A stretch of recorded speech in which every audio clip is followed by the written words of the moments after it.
I sat there thinking about the events of the last few weeks, and try as I might, I couldn't pinpoint anything specific on my own that would make me think she was cheating on me. The feeling that filled my being was the result of the addition of many little things that, more than anything else, made me feel uneasy. Something was happening there, but I couldn't understand what it was. I was quite sure that something was up, but I had no proof. I had no idea who, what, or where this was happening, if that was indeed the case. I even began to doubt my own sanity. Am I reading too much into what's going on? Maybe I'm overreacting, imagining all sorts of scenarios in which she cheated, but with whom? I had no idea, but still my insides were knotted.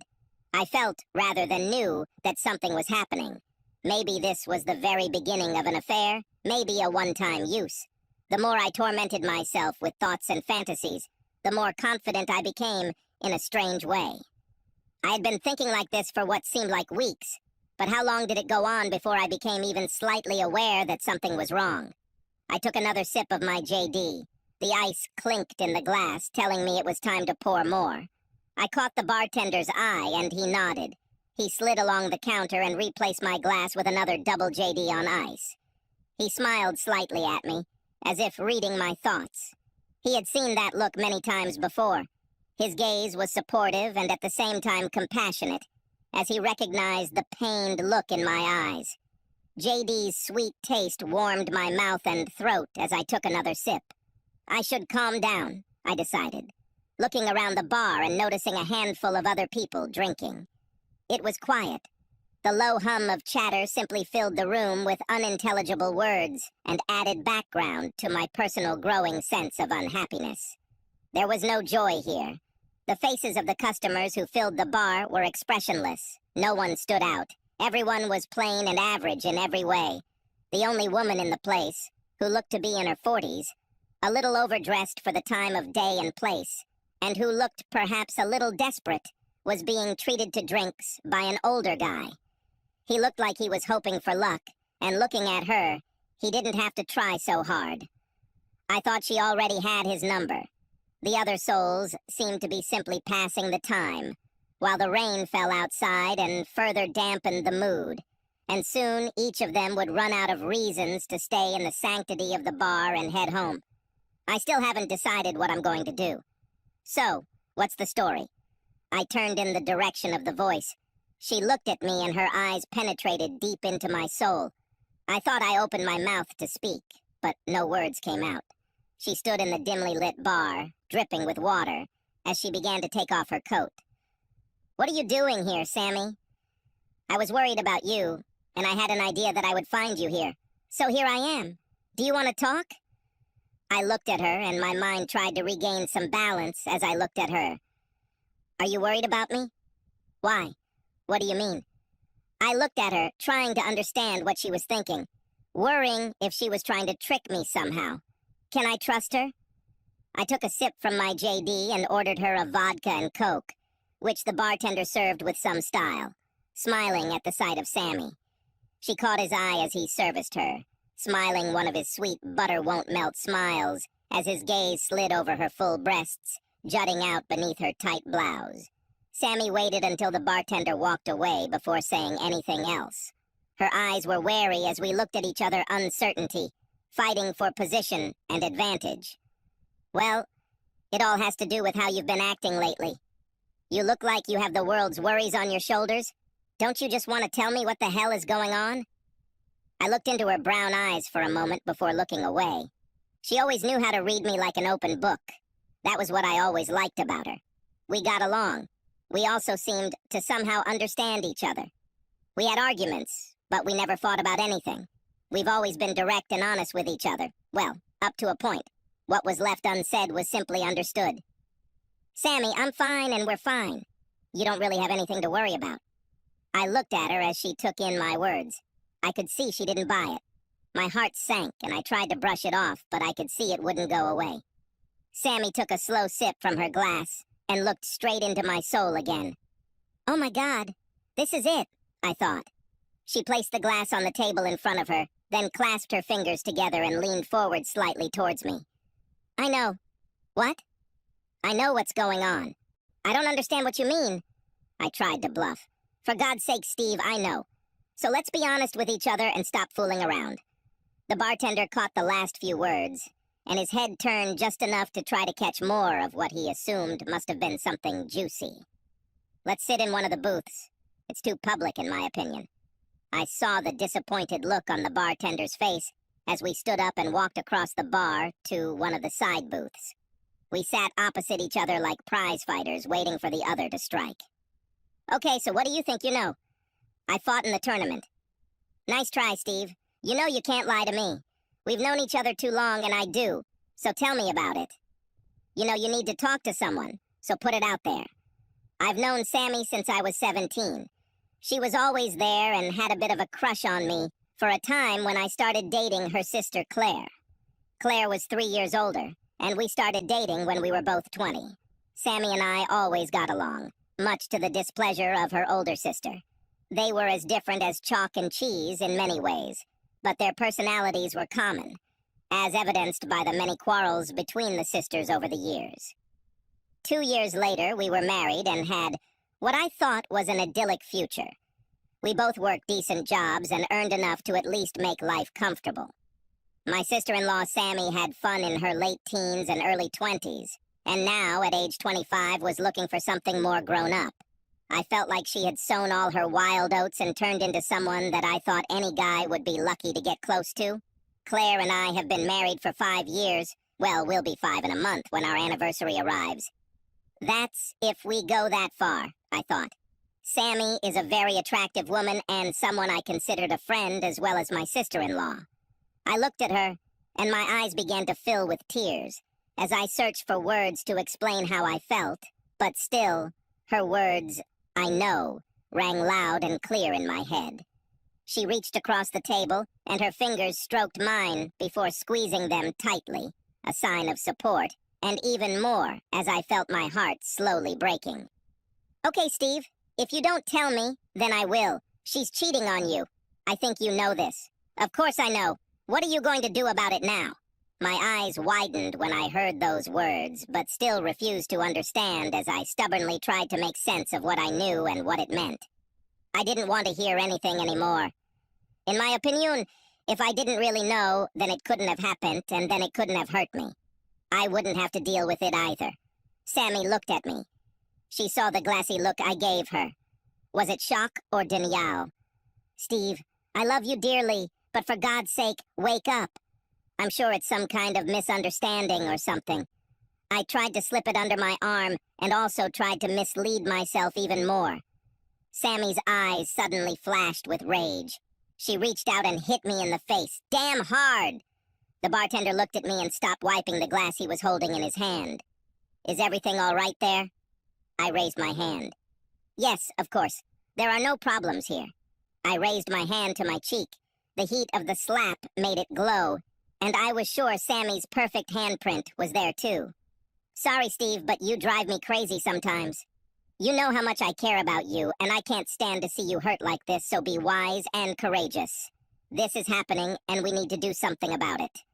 I swallowed, rubbing my cheek, and the gravity of my situation began to dawn on me as the pain of her slap shot through my brain. "Okay, I'll start.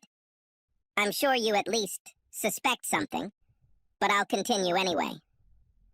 A few weeks ago, I was with her when she got a call on her cell phone.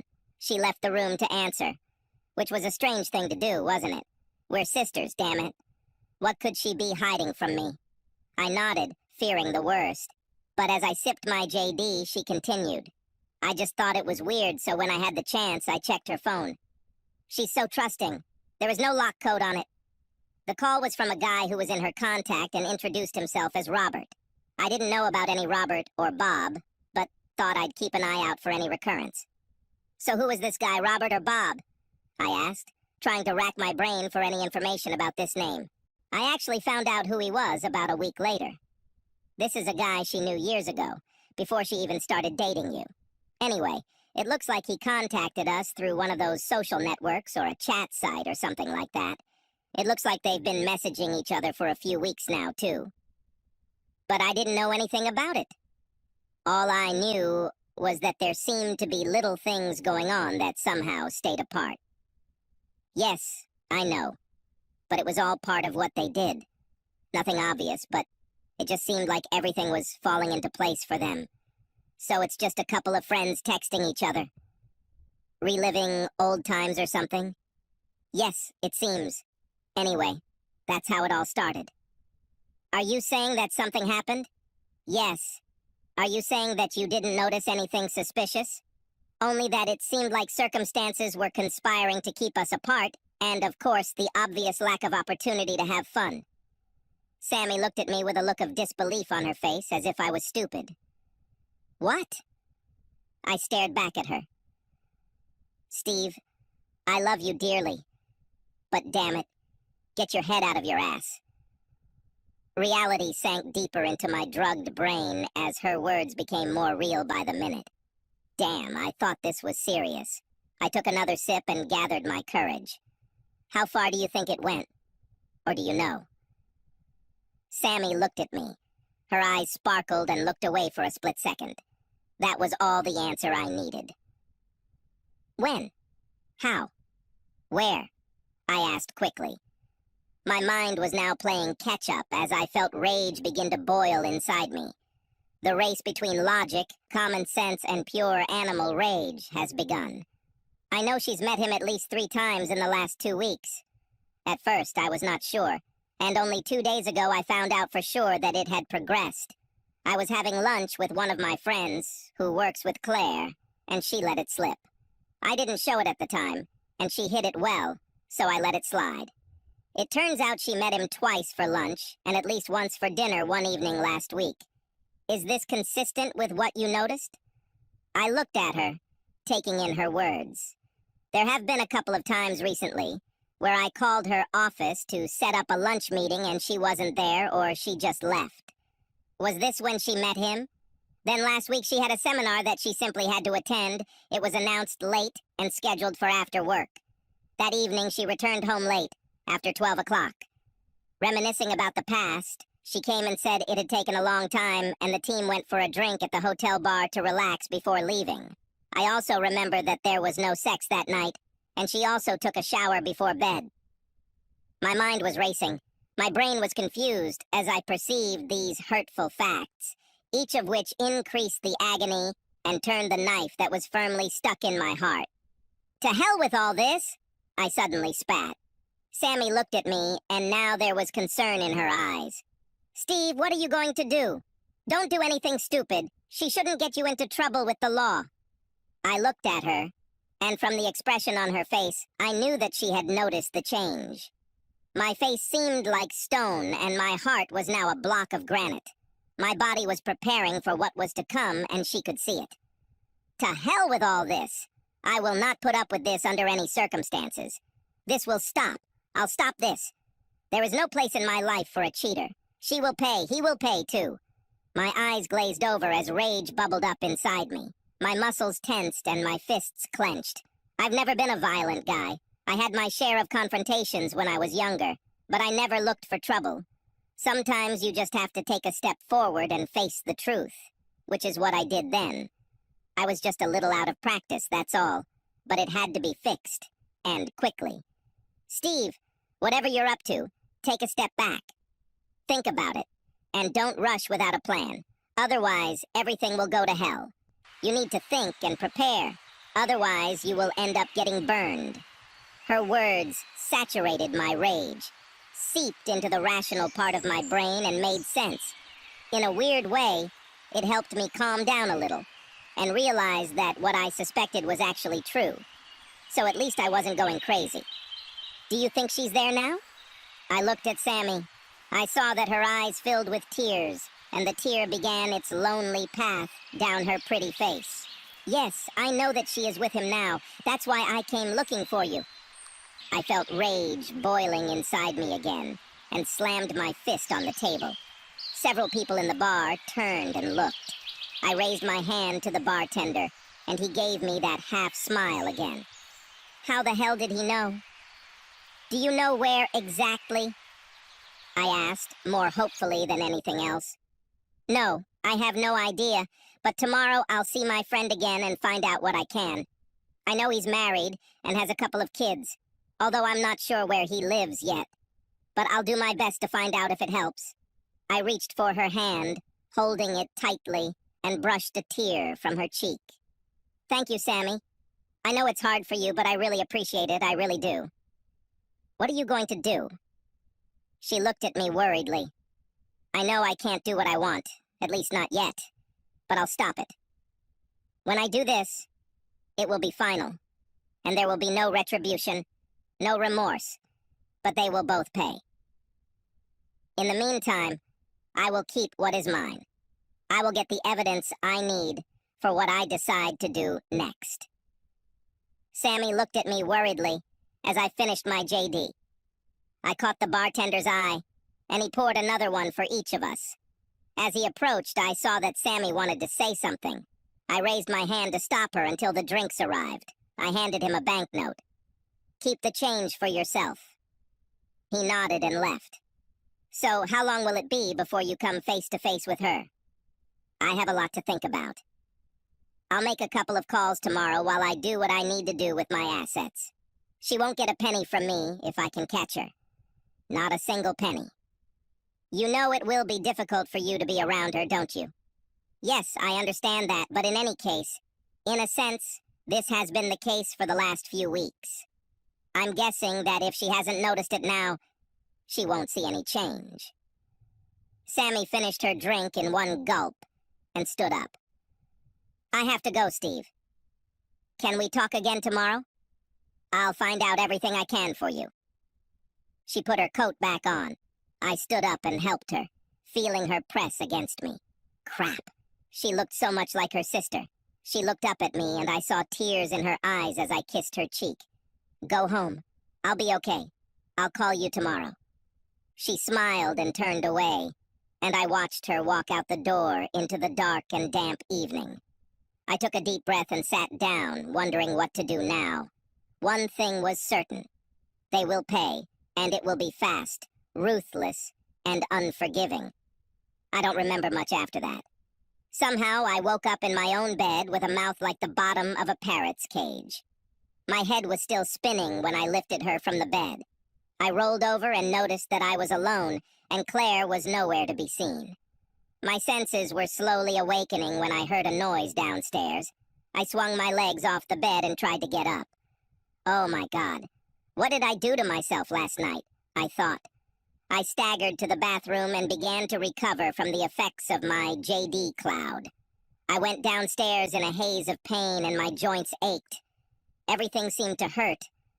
Looking into the kitchen, I saw her. Hello, my love. What did you do last night to get into this state? Would you like to know, bitch? I had a drink with an old friend, that's all. Got carried away. I sat down, poured myself some orange juice, swallowed it, and went for another. Oh, really? Who was that? Anyone I know? My mind turned on. No, I do not think so. It was Bob. I knew him a long time ago. Haven't seen him in years, and he was in town for a couple of days on business. Bob? Something flashed across her face when she turned around. Yeah, I'm sure you probably remember me mentioning that. We went to college together and played football for a couple of years. Tall guy, dark hair, he still asked about you. Claire looked puzzled. Sorry, I don't remember any Bob. But still, the main thing is that you have fun. Strike first. She sat opposite me at the table. I looked at her, remembering my conversation with Sammy yesterday. So, honey, what did you do last night? Was there anything exciting? What time did you arrive? She looked me in the eye as she lied to me. Oh, nothing special, really. I finished my work, and then the two of us went out for something to eat and drink. I was home by 9:30. I started to worry about you, but then I remembered that you had a late meeting. I knew she wasn't home by then because I was still home at 10 p.m. That's when I got enough and went to the bar. Second strike. I have some things I need to do this morning, so I'll take a shower and hit the road. I may be late tonight, so don't wait. Bob said he'll be in touch. We still have some catching up to do. You'll have to invite him over if he stays here for a few days. It's nice to meet old friends. I'm sure I will do it. You must remember him fondly? She looked at me blankly. Her face tried not to react in any way and not give anything away, but she felt something. I saw it. Maybe it will come back to me later, love. Now move, otherwise you will be late. Do you want me to drive? You actually drank a little too much last night. No, everything is okay. I still need to get a taxi and pick up my car, as I remember leaving it at the bar, so thanks anyway. I went to get dressed after drinking more orange juice and a couple of painkillers. I left the house 30 minutes later while Claire was getting ready. I had a busy day ahead of me. I was sure of one thing. This would not last long. I gritted my teeth when I thought about Claire with this Bob character. My fists clenched. He was going to pay, and I was going to crush the bastard. The work was chaotic. I had call after call to sort out problems on the line. My secretary hosted some, but there were meetings I needed to attend, so I couldn't avoid any of them.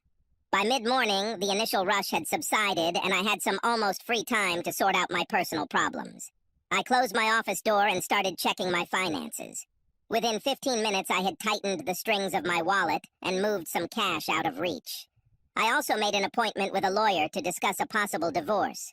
I still had a few days left before that, so I thought this would give me time to get more information. Not that it would matter that much anyway, but it might give me some leverage. Claire had her own bank account and credit card, so nothing needed to be done there. The problem was access to our joint account, but I quickly closed that loophole so that if it came down to it, she wouldn't be able to get more than what was left. My own account was secured, and only had a small balance in it. The rest was withdrawn and safe. We didn't have children, so it would have essentially been a straight break if it had come down to it. I decided to myself that the only way we could get past this was if Claire confessed her sins, so to speak, and asked for forgiveness. Show any restraint, and everything will be over between us. This thought made me sad. I sat silently at my desk, thinking about what happened and the actions I took today. Did I need more information about Bob's character and the evidence? Or would the fact that I knew about it be enough to really get them both? The phone rang, disturbing my thoughts. Yes. It's me, Sammy. How are you, Steve? Oh, I'm busy with things, thoughts, plans, all this and much more.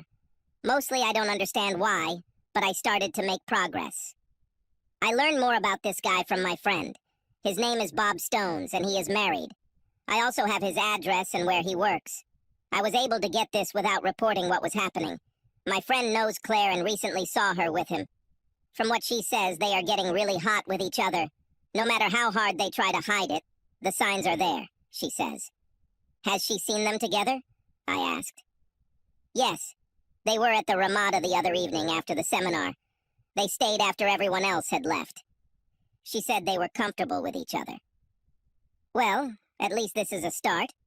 I'm sure there are CCTV cameras there if needed. Anyway, give me his details. I need to figure this out. It's eating me up inside, and I don't know how long I can hold it in. Sammy handed over her details, and within minutes I found his social media page and received his photo. It was then that I thought I remembered his face. It was familiar, but where and when had I seen this face before? I looked at my watch. It was almost lunchtime, and I decided to call Claire to maybe meet up, or just to stir the pot a little. My heart went cold when I called. The knot in my stomach felt like it was about to burst when I heard her answer. Hi, darling, she cooed, recognizing my number. Hey, baby, what are you doing for lunch? I was wondering if we could meet if you're free. Oh, sorry, dear. I have an appointment in 30 minutes that will last until the end of the day. I was going to grab something quick at the grocery store next door. Everything is fine. What is this meeting about? Anything exciting? Same old routine with a new client, that's all. I think it's Mr. Stones. Her words pierced me like a knife. Bitch! She almost shoved it in my face, telling me who it was. I held my breath for a few seconds, trying to control myself. Cute? Are you here? Her voice sounded in the earphone. Yes, I'm here, you fucking bitch! Strike 3! You and Mr. fucking Stones will get yours very soon. No fucking reprieve and no mercy. Complete scorched earth. Yes, darling, I'm here. Sorry, I got distracted by something I was just thinking about. Look, I have to go, and I know you have to get ready for your meeting too, so have fun, and I'll see you later. Okay, bye. Love you. Bye. I hung up. I was seething with anger and sat gritting my teeth when my secretary poked her head through the door. Steve, I'm going to that grocery store down the street. Do you want me to buy you something? I thought for a moment. Yes, buy me anything. Surprise me. The main thing is that it is large, filling, and with a lot of red meat inside. I feel like I want to sink my teeth into something. She looked at me strangely and nodded. As she closed the door, it seemed to her that her boss was acting a little strange. He had been locked up all morning, businesslike. Yes, but there was something else. Something was brewing. She just knew it. Sammy called her sister's office and walked into the lobby to see her sister exit the elevator and walk toward the front door next to a tall, dark-haired man. He looked to be about 30, that is, a couple of years older. She recognized him after seeing his photo on the internet. Bob Stones. She stood in front of her sister, who jumped in surprise when she saw her. Sammy, what are you doing here? Sammy looked at her sister, seeing her discomfort at having her obvious plans ruined. I just thought I'd pop over to see my sister and maybe go have lunch. She smiled innocently. Well, Mr. Stones and I are having a business lunch, so maybe another time. He extended his hand to her. Bob Stones, nice to meet you. Nice to meet you, Mr. Stones. How long have you known Claire? He looked a little confused by her question. Claire started to pull her away. Listen, Sammy, we need to go. We have a meeting. See you soon. Sammy smiled as she watched the couple walk out the door and into a waiting taxi. She noticed her sister looking back at her as it drove away. I sat in my office, chewing a huge piece of pie. It was stuffed with red meat, and I smiled to myself as I slowly bit into it, savoring it and thinking about my next steps. Sammy confirmed that Claire had left her office, so I called her secretary and found out that she would be gone all day. Well, isn't this damn great? As far as my finances are concerned, everything was settled. I had a locksmith on speed dial and agreed ahead of time on what was required. My lawyer was on edge and ready to act as soon as I gave him the rest of the information he requested. Okay, tonight was supposed to be the first step. I was going to really mess around with this couple for a while before I pulled the trigger. My old man always told me, don't let them know that you are following them. Just take route number 1. Be straightforward and destroy the bastards to hell. A person who has few, to say the least, direct words. Maybe it was something I had forgotten about recently, but it was getting damn close. It was on its way. That evening I was at home. When Claire walked through the door, she looked beautiful. Nothing unusual, she smelled normal too, until I went up to kiss her. It was the unmistakable smell of men's cologne. Faint, but still noticeable. She noticed that I was looking at her. I didn't say anything, kissed her lightly on the cheek, and headed for the door. Where are you going? Are you okay? I am fine. I have a problem that I need to deal with, that's all. Just going to see Jerry. He invited me to play poker with a couple of guys from work. I thought it would do me good. It won't be too late. With that, I closed the door behind me and, gritting my teeth, got into my car and slid down the driveway. I drove to Jerry's, pulled up in front of his house, and he led me through the door into his garage. Jerry and I have a long-standing relationship. He always sailed with the wind and had gotten into trouble with the police in the past. But given his special combat training, he was the perfect friend for what I had in mind. You don't mess with a cage fighter. Jerry was a big guy, a little over 6 feet tall and weighing about 198 pounds. All muscle, not the kind of guy to mess with, trust me. With a personality to match his size, he was formidable. But we had been firm friends since school. I called Jerry earlier, and he offered to help in any way. No questions asked, no matter what. I needed this kind of support. We quickly slipped into the garage, and I changed into dark overalls and a matching ski mask. We were like two mime performers standing and looking at each other. Not a word was spoken as we climbed into the nondescript used car he had procured. There was nothing remarkable about her. As we walked slowly across town to the address Sammy had given me, we still didn't say a word. We agreed on the format in advance, so there was no need to say anything more. Jerry stopped the car near Bob Stone's house. There were no signs of life there, and the only light that we could see was on. We waited in silence when the front door opened. We saw him get out, get into his car, and drive down the road. Jerry followed at a safe distance, and we already knew where he was going, so there was no rush or panic. There were no problems with parking at the training field. We stayed in the car while Bob Stones went to get his usual 50-ball bucket. Apparently, he did this every week. It's amazing what you can learn on the internet if you know where to look. We made ourselves comfortable. The radio was on and Kenny Rogers was humming softly. Jerry looked at me as words poured out of the radio. He reached out and turned it off. We sat, watching and waiting. The tension inside me was almost unbearable. It was hard to stay still and not go out and beat around the bush, but it was risky. The parking lot began to empty until there were only a couple of other cars left. We both tensed up when we saw him heading towards his car. Jerry got out of the car and stealthily walked towards the target. Bob Stones was still getting over the last shot of his practice when he lifted the lid of his trunk and put his clubs inside. Jerry picked it up and stuffed it into the trunk along with the clubs. One well-aimed blow to the jaw was enough to silence him. Cage fighter Jerry gained the upper hand, and for the next 30 seconds Bob Stones was in severe pain in the trunk of his own car. Satisfied that he had used the human punching bag enough, Jerry turned his attention to Mr. Stone's groin, and soon several blows from Jerry's fist caused him to yelp before he passed out. He slammed the lid and quickly returned to the car, where I quietly, without fuss, drove us out of the parking lot. Everything went very well, Jerry thought, taking off his gloves and mask. Thank you, Jerry. I really appreciate it. Don't worry, buddy. Anytime. I am still your debtor, and I will never be able to repay you for what you have done for me. Well, that's what friends are for. At least your hands weren't broken, and there were no CCTV cameras in the parking lot. So it was a good job, as they say. Let's go back and start this card game. The rest will already be there.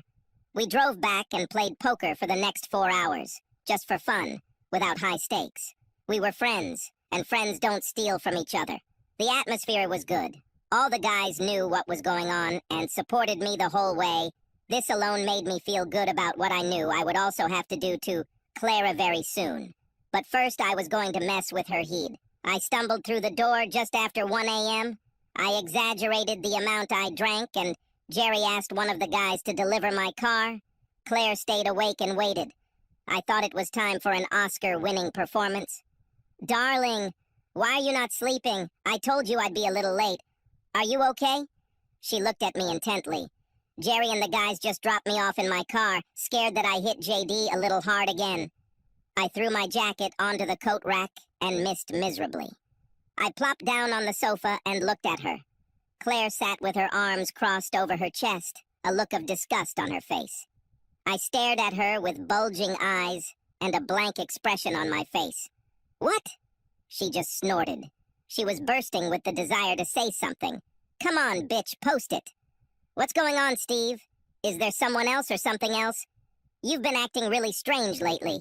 I laughed. I felt anger boiling inside me, but I swallowed it back. All in good time, Steve. Take your cold pill. I'm fine, my pedal. I've been having a hard time lately, that's all.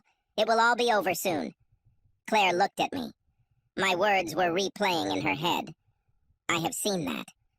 She wasn't sure, but there was definitely something there. We went to bed. I pretended to pass out and apparently fell asleep almost immediately. This made her angry and she was ready to do anything, but I didn't play. The next morning, Claire was up first and made coffee, and I came crashing down the stairs, acting disgustingly like I had a hangover. I ran into the kitchen. Good morning, my love. How are you? My God, I have a good head on my shoulders again. Is there anything I can take for this? She threw some headache medicine at me while I sipped my coffee. She seemed calm. I saw her phone on the kitchen table and wondered if someone had called her. Claire saw me looking at her phone and I could tell she wanted to reach for it, but that would have seemed weird. I poured some more orange juice and, casually picking up the phone, saw a look of panic flash across her face. So she somehow got the message. I just glanced at it quickly before pushing it towards her. Needs recharging, my love. I don't want any messages not to be received due to a low battery. I left the kitchen and went to get dressed. Claire looked out for me as if she knew something was going on, and Bob didn't text her this morning like he had been doing for the last couple of weeks. He couldn't know, could he? She dismissed the thought. She couldn't have been so careless, and it only lasted a few weeks. There were several lunches, dinner 3 teams, and, of course, a hotel, which was also 3 times. In fact, she thought it was nothing special, just harmless fun, and Steve would never find out. He wasn't going to leave without her, was he? This suddenly made her think. When was the last time she had sex with her husband? Oh my God, she couldn't remember. Maybe that's how it was. She needed to do something about it, and quickly. She was so engrossed in Bob that she missed what was in front of her. The only sure thing that could make Steve suspicious. I tumbled down the stairs and almost flew out the door when Claire tried in vain to grab me for a deeper kiss than usual. I waved and smiled at her as I pulled out of the driveway and headed to work. Around 11 a.m. I thought I'd text Claire just for fun. Sorry about today, my love. I have a lot of thoughts, but everything will be resolved soon. Love you, X. I sat back in my chair, waiting for something to happen. Just after lunch, Sammy called to see me. Steve, what the hell happened? What are you asking, Sammy? Bob Stones was found beaten in the trunk of his car by a golf club employee earlier today. Claire told me about this. She is shocked by this. She's really shocked. I told her that these things happen sometimes these days, and it's terrible when it's someone we know. But we shouldn't make too much of it. You did it, didn't you? Oh my God. Was he badly hurt? In any case, I can't say that it's too expensive for me. But no, I didn't lay a finger on it. Well, he's just a little beat up. I heard there were a few cuts and bruises, but nothing seemed broken. Did you ask how she found out? Yes. She said that she had an appointment with him for today, and his company called, saying that he was in the hospital. His wife called them. This is very sweet. Also believable, but cute. Maybe next time it won't be so easy for all of them. What do you mean, Steve? Accidents happen in the strangest places. That night when I returned home, Claire was not at home. Her car was gone and there was no message. I called her phone. Where are you, my love? I asked cheerfully. Oh, I'm in the hospital, visiting a friend. I'll be back soon. I'm on my way right now. Okay, I hope she's getting better. Anyway, see you soon, love. Love you. Bye. I turned off the phone before she could answer. 30 minutes later, she returned home. Her face looked gray and haggard. How's your friend doing? I hope it's not too serious and she gets out of there soon. Claire looked at me as if she wanted to say something, but changed her mind. Oh yeah, there's nothing too dramatic about it. She just fell and got some nasty bruises. We'll be home in a few days. This is good. Coffee? Yes, thank you. Claire looked at me as she sipped her coffee. The other night, one of the representatives of my company was attacked. She left the statement hanging, waiting for a reaction. Oh God, really? What's happened? He was beaten and left overnight in his car. Oh God, this is terrible. I hope the police catch whoever did this. Is he okay? Yes, fortunately, Bob wasn't hurt too badly. It just seems like they wanted to beat him up for no reason. Nothing was stolen. Strike 4. This is the same Bob you said you didn't know. Bitch. She saw me looking at her and realized she had made a mistake. She hid it, but she knew it was too late. Now she also knew that I knew, too. She hurriedly headed towards the exit to change clothes. I suspected she might answer the phone any second, but who? I decided I needed to rethink my plan since things were moving faster now. I needed to get things moving a little. I called out to Claire, who was coming up the stairs, and told her that I needed to go out for a while so she wouldn't worry, and that I wouldn't be long. I drove to Bob Stone's home address and knocked on the door. The door opened, and a petite, dark-haired woman stood in front of me. Mrs. Stones, you don't know me, but I have to tell you something that is quite delicate in nature. Can I come in for a minute? She looked at me nervously, but at the same time intrigued and wary. My name is Steve Ryland. My wife's name is Claire Ryland, and she has an affair with your husband. I stopped there when an expression appeared on her face that was both awareness and horror. She moved away from the door and led me inside to the living room. I take it this has something to do with both of them? I could already see the pain growing in her eyes. Yes, I'm afraid that is so. They were having an affair, and I found out about it a few days ago. I'm sorry to have to tell you about this. I also know that he is currently in the hospital. She seemed to shrink internally, and her head dropped to her chest as tears flowed easily for several seconds. I knew it. I knew he was at it again, she spat. I'm going to divorce Claire. She's had enough chances to confess everything, and I can't stand her lies anymore. I'm not too sure how long this went on, but it's enough for me that she betrayed me, and that I can't forgive or forget. Does this have anything to do with the beating he suffered last night? I looked into her pleading eyes and quickly decided on my actions. I don't know about that. I didn't even lay a finger on him. For me, it happened so quickly that I myself am still in shock. Whoever did this is fine with me. Sorry, but that's exactly how I feel. Could he also be flirting with someone else's wife? Nothing surprises me. Well, he can keep his sorry ass on the other side of my front door. I've had enough of this. That's why we came back here, because he cheated. I left her still spitting fire after I gave her the number of my locksmith and my lawyer, too. Honey, oh my God, what a mess. I jumped into my car and headed to the hospital, which was only 10 minutes away. I got there faster. I walked through the lobby, almost smiling, as if a layer of stress had begun to lift off me. I squeezed into the elevator and went up to the room on the 4th floor, where a certain Mr. Bob Stones was. I checked the patient lost and found him in a side room. I slipped past the nurse's station unnoticed, entered his room, and carefully closed the door behind me. When I entered, he looked at me questioningly. I walked over to his bed, looking at his bandaged face. One eye is closed, the other is bloodshot, and he looks at me, trying to focus. Jerry did a really good job, I thought, as I looked him over. You look like you don't recognize me, Bob? Think a little. I'll give you time. I smiled at him when he looked at me comically. I sat on the edge of his bed as he looked at me through the bandages on his face. I could only see one very black and swollen eye, and it looked like he had problems with his jaw, too. Doesn't matter. I looked at the raised bedding supporting the weight of his lower body. Oh my God, this looks disgusting. It hurts, doesn't it? When I took the emergency button from him, throwing it under the bed, I poked him in the ribs and he squealed like a little pig. So, you still thought about who I could be, Bob? Do you want a hint? Still the same confused look on half of his face in bed. Let me think. Oh yes, this might help. How about you think about all the married women you've had sex with and how many marriages you've ruined? Is this a good enough starting point?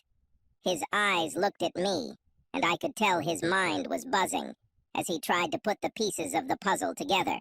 Another minute passed as I waited, wanting to savor his pain and confusion.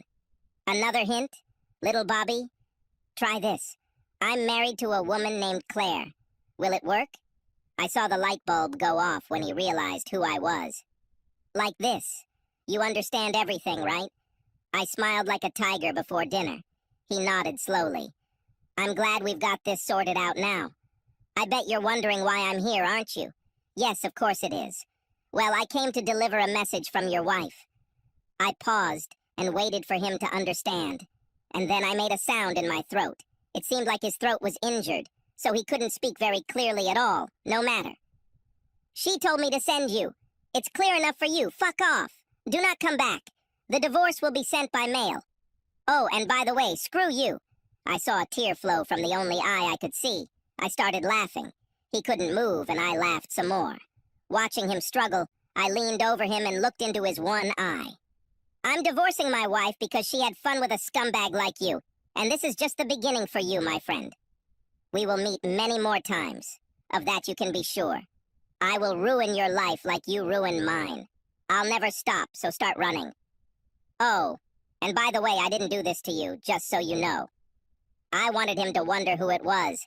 I raised my fist as he watched and slammed it hard into his one open eye.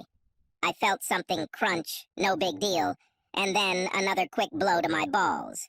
He screamed and then lost consciousness. I got up and left the room. Satisfied? Not in the slightest, but it was a start. He could lie there, knowing he screwed up and not being able to do anything about it. No one saw me leave, and if they had, they would have seen the big smile on my face. I drove home slowly to deal with the other half of my problem. My inner anger was under control because once the retaliation began, it was simply a course of action that would run its course, which I will follow and enjoy for the most part. I was sad at the end of my marriage, but as much as I hurt at that moment, I knew there was never going back after her betrayal. My only consolation was that the parties who hurt me would feel it to a much greater extent. I do not forgive. There was a note on Bob Stone's card that we would meet again. I parked my car in the driveway of the house. Claire's car was parked where she had left it no more than 2 hours ago, and I absent-mindedly tapped the hood as I passed her on the way to my front door. I put my key in the lock and thought this might be the last time I do this as a married man. My heart suddenly felt like lead when I walked inside. It was as if all the worries of the last few days suddenly became real and incredibly heavy on my shoulders as I slowly walked towards the living room. As I approached the door, I heard the TV murmur in the corner of the room. I stood motionless, staring at her. Claire sat perched on the sofa. Her behavior was filled with fear and trepidation, as if she was waiting for the axe to fall. She had a feeling that something was wrong, as if the game was over, but nothing had been said yet. She was trembling with excitement, trying to remain calm, and I stood and watched her. She raised her head, and I saw fear in her eyes. Her mouth tried to say something, but nothing came out. I walked into the room and then walked past her, getting myself a drink. I placed my glass with a large amount of JD with ice on the coffee table between us and sat down. My eyes looked at her, absorbing her fear, and perhaps I sensed a bit of defiance too. I said nothing as I reached for my drink and took a slow sip. The drink warmed the back of my throat as it slid down, my eyes boring into her without blinking. She waited. Let this bitch wait, I thought, taking another sip, still silent. My face was expressionless as I watched the woman I loved so dearly stare back at me. My heart was still filled with deep feelings for her, but was now balanced by the pain she had caused me for no good reason. Now she would begin to feel my pain, too. I stared at her, but she saw nothing in my face that would give her any reason for optimism. So much has already been said between us, without any words at all. Claire seemed to pull herself together and straighten up as she apparently decided to be bold. She had no idea what I knew and could no longer bear the accusing silence. Where did you go? Her eyes betrayed her concern, while I sat motionless and silent. Talk to me, damn it, she stammered. I took another slow sip of my JD. I really love JD after a busy day, I thought as I watched her get more and more stressed. What's wrong with you, Steve? She hissed, angry at my silent treatment of her. Okay, Claire, I'll tell you where I went if you also tell me where you were, okay? She looked at me hesitantly and warily as her mind began to race, like two prize fighters weighing each other, not sure who would make the first move, fearful of a counterpunch. I told you I was in the hospital and visiting a friend. What does all of this mean? She leaned back in her chair, crossing her arms, pleased with her first throw. I took another slow puff of my JD. Honey, I just knew you would say this. Do you want to try again? She watched my calm speech, and I saw fear flash in her eyes. Now she was scared. I was with my friend, as I already said. What is wrong with you? And again, she thought she had brushed off the question and turned it back to me. Okay, Claire, enough of this nonsense. I'll tell you where I went, okay? It will be easier for you to understand what we are getting at. I myself was visiting a friend. I didn't know her very long, but what I had to tell her was really very important. I haven't even met her before, but I can say that we are kind of friends now. I watched her face carefully. I could tell she was trying to control herself. but when she stuck her chin out, her defiant look gave her away. Did I have an enlightening conversation with her about her husband, Bob Stones? Perhaps you've heard of him. I saw the curtain begin to slide. It looks like her husband had an accident and ended up in the hospital. Nothing serious, just some pretty nasty bruises, so he'll live. So that's good, right? Claire's face flushed as she felt the net closing in around her as I played with her. What? What did you want to talk to that Stones woman about? Claire asked, knowing the answer but afraid to hear it from my lips.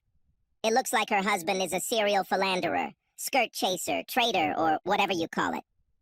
Either way, I found out he cheated and felt she had a right to know. Oh my God, she gasped, feeling something tighten around her throat like a noose. Are you okay, honey? Can I get you something to drink? Do you know anything about Bob Stones' affairs, my love? I sipped my drink while she tried to find the words. Her mouth wouldn't listen and nothing came out. Let me help you here. I looked intently into her eyes, wanting her to see my deepest feelings now. I know. Her eyes widened and her hand went to her mouth as the realization hit her hard. I watched her face as she looked back at me. Shock, disbelief, all this and much more, when she was looking for at least some support, but saw nothing on my face. I know about you and Bobby, baby. I knew this for a while, not long, but long enough. So if you have something to say, I suggest you do it now, before you go. I emptied my glass and stood up to pour another. Are you sure you don't want a drink? I asked, much calmer than I actually felt, given the circumstances. She nodded. I poured us both a large drink and sat back in the chair opposite her. Claire took a long sip and then looked at me. It didn't mean anything. You know, it was just sex. It was just sex, of course it was. It didn't mean anything at all, did it? Are we forgetting the vows we both made? I felt anger boil inside me when she mentioned the traitor cliché. But it was just sex, Steve. It just happened. Are you serious now? It never happens just like that. Usually two people decide to have sex. They plan and agree to take off their clothes. They plan the place, the time. Don't treat me like a fool. You and Bobby have already cuckolded me for a few weeks or maybe months, but no more. Go to hell, both of you. It only happened twice, and that wasn't that great either. Yes, the thought of it was exciting, but it wasn't fun to do, because I was constantly worried that you might find out. Well, bitch, I finally found out. So I hope it was worth our marriage. Steve, I'm sorry. Really sorry. It didn't mean anything and we can get through this. I will make amends to you and do whatever you say.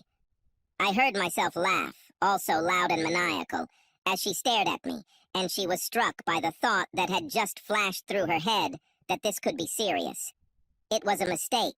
We can fix this. I'm sorry. Yes, sure. You are my love. I'm sorry you were caught. Would you have stopped if you hadn't been caught? I think not. All the old cliches fall so easily from the lips of a cheater, just like all the lies you've told me and others since this started. It becomes second nature to you. The only person who will swallow your lies here is yourself.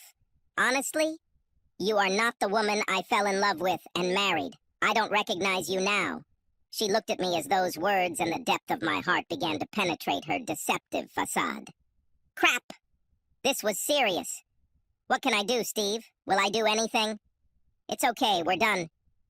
While I was gone, I called Sammy. By the way, she knows too. She'll be here in a few minutes to pick you up. But, where will I go? Are you kicking me out? She looked at me when she began to go into shock. You can go wherever you want, you damn cheater. Even back to the hospital to see your boyfriend. I don't care. The main thing is that you fuck off. We're done. I finished my drink and placed the glass on the table with a thump to emphasize the end of the conversation. Claire sat looking at me, stunned, when there was a knock on the door. I stood up, walked over, and said hello to Sammy. How did everything go? She asked as we entered the living room and looked at her sister, who was now sobbing nonstop, her shoulders shaking. Just get her out of here, Sammy. Sorry to be blunt, but if she doesn't leave, I'm afraid of what I'll do to her. As much as I hate what she did, I still care about her. Please hurry up. Thank you for this, Sammy, and I will get back to you soon. I poured myself another drink while Sammy bustled around packing Claire's things for the next few days. I listened to my wife sob while watching her sister gather her things and stuff them into a couple of suitcases. It took less than 10 minutes to get her out of my house. A longer battle would be to cut her out of my life forever and erase the pain. Retribution will help with this. That was all I had to wait for now, plus another hardcore JD. I looked at the flames of the funeral pyre I had built in the backyard. Everything that belonged to Claire was now on fire. There is no way I would let that bitch come back into my house. Fuck you, bitch! I finished the bottle and threw it into the fire.